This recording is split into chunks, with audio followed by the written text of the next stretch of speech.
Alrighty. Hi, friends. I'll try to make this as quick and painless as possible. I did my paper on psychosis. Let's see. And I can't click anything. This is me.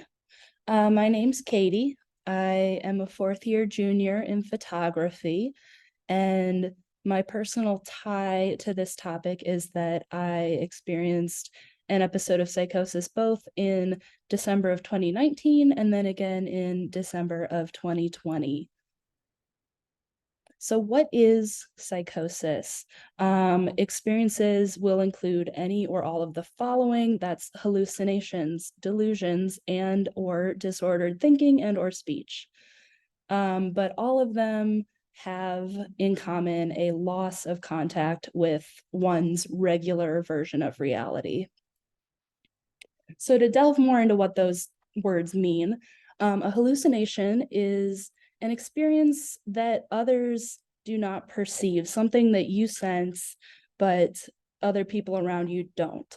So common ones that people report include hearing voices or sounds that other people can't, seeing things which other people do not see, tasting things when you haven't had or eaten something, feeling something or feeling someone touching you who is not there, or smelling things which other people cannot.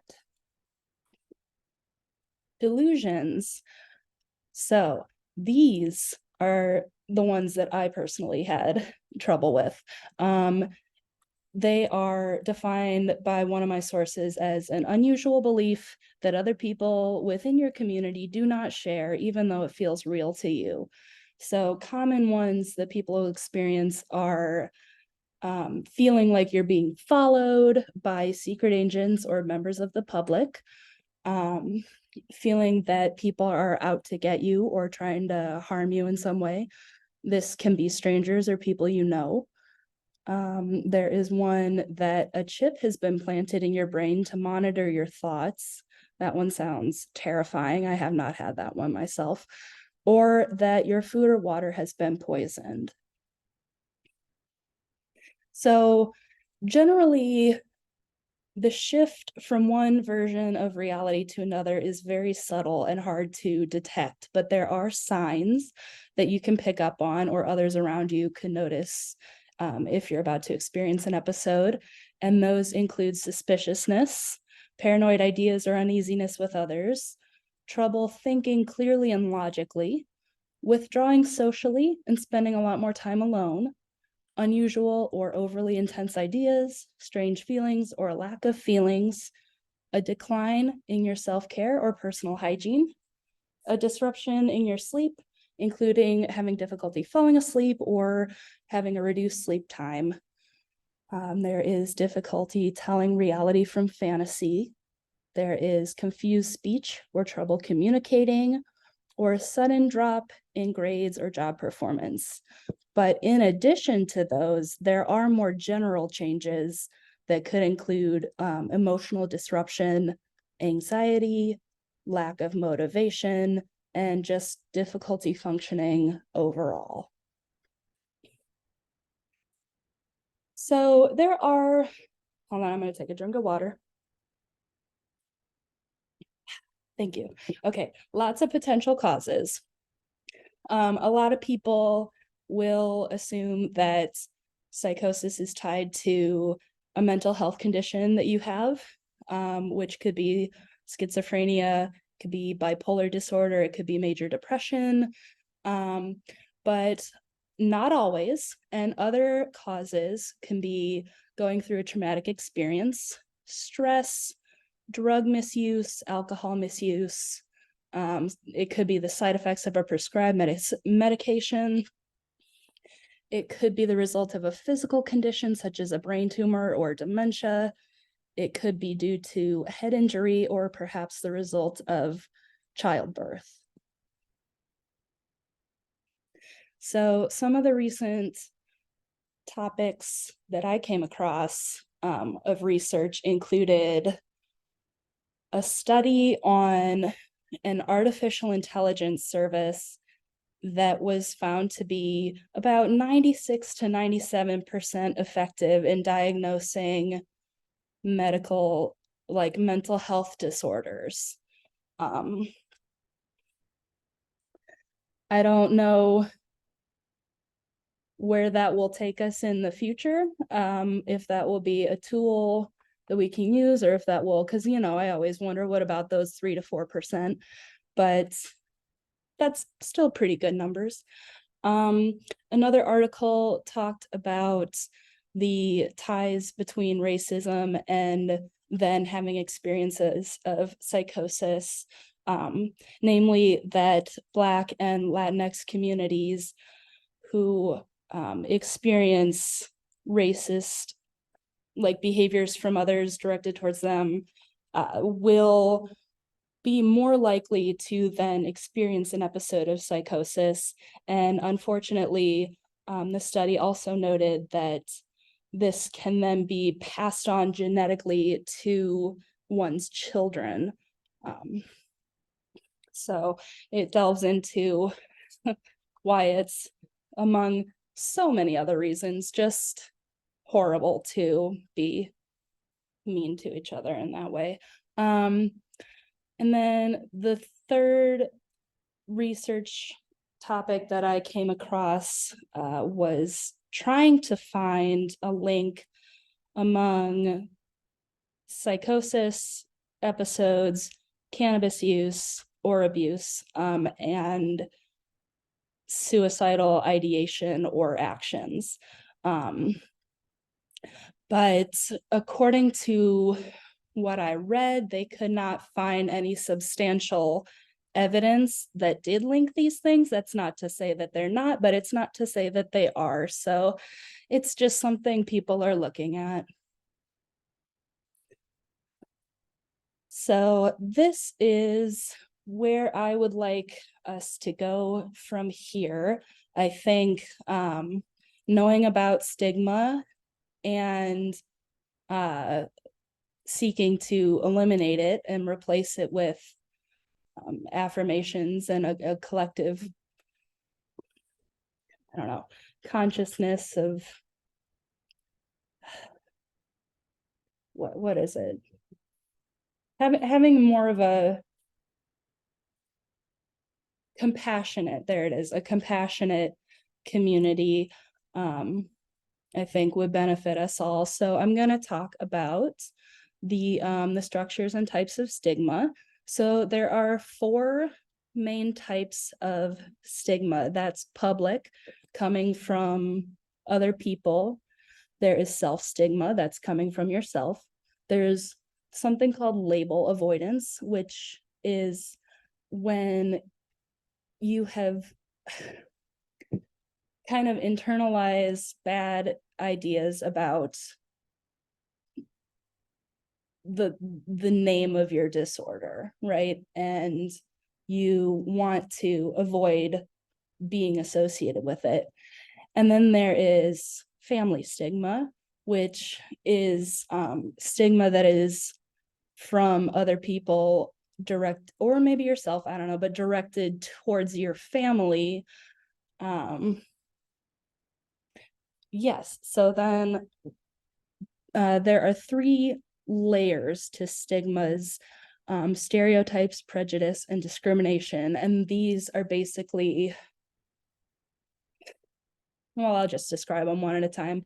Stereotypes are having the knowledge of a belief about a group of people, but it doesn't mean that you inherently believe it yourself. It just means that you are aware that there's an association. And then a prejudice is when you take that and you actually believe it yourself.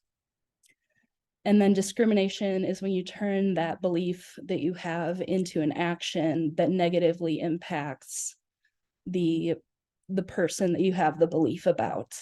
So this chart here, and I'm not going to read it off because you've been staring at it this whole time, but it outlines specific or examples of of stigmas, stereotypes, prejudices, and discriminations that people with FEP, which stands for first episode psychosis, experience.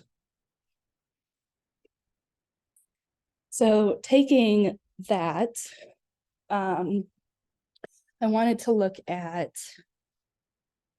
an anthropological view, which anthropology, if you don't know, is the study of human cultures and how they are different and how they're similar. There was one study that I found that came out of Stanford, I believe, that looked at 3 groups. There were people in the United States, I'm not sure specifically where, or if it was like kind of across the entire country. And then there were a group of people from Chennai, India, and then there were people from Accra, Ghana. And it was interesting looking at the research because the differences between the West, like the United States, and our kind of culture are practically opposite to the other groups in the study. So the researcher, and of course I didn't write down any names, but it's all in my sources if you want to check it out,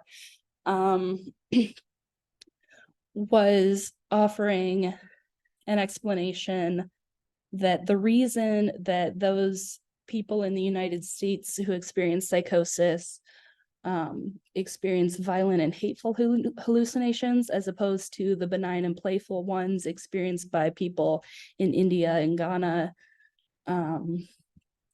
would be because we, as a people, we tie our identities to the self and ourselves, and we are very like tied to the idea of being an independent person.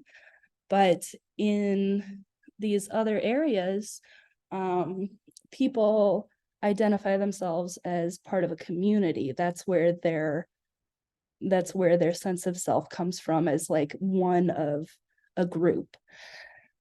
And I thought that it was also interesting that there was a difference, I didn't note it here, but people in India noticed that hallucinatory voices that they heard were more like playful and sometimes talked about sex. And then over in Ghana, the voices that they heard oftentimes seemed to come directly from God or important spirits. And another interesting note is that in the US, we seem to universally see psychosis as a symptom of a disease, whereas and oftentimes the hallucinations that we get here feel like a violation of personal space. But in India and Ghana, what did I just say? Feelings of, oh, right.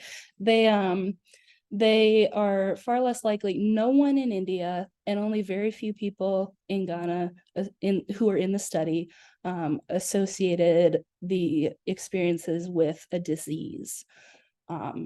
Rather, they felt more of a relationship with it, and it felt like a more okay part of life, you know? So I think going from here, we can move to be a more accepting community, you know, maybe not ignoring that there was a note that I put in my paper that American clinicians have a tendency to view hallucinations and delusions and other traits of a psychotic episode as being just like symptoms of a disease that is okay to ignore.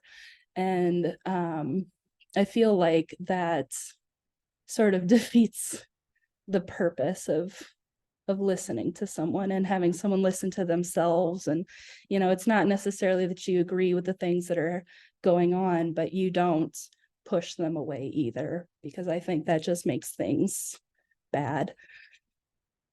But anyway, that's my informal conclusion. I hope this was bearable. Thank you so much for listening, and have a good break whenever you get done with your homework.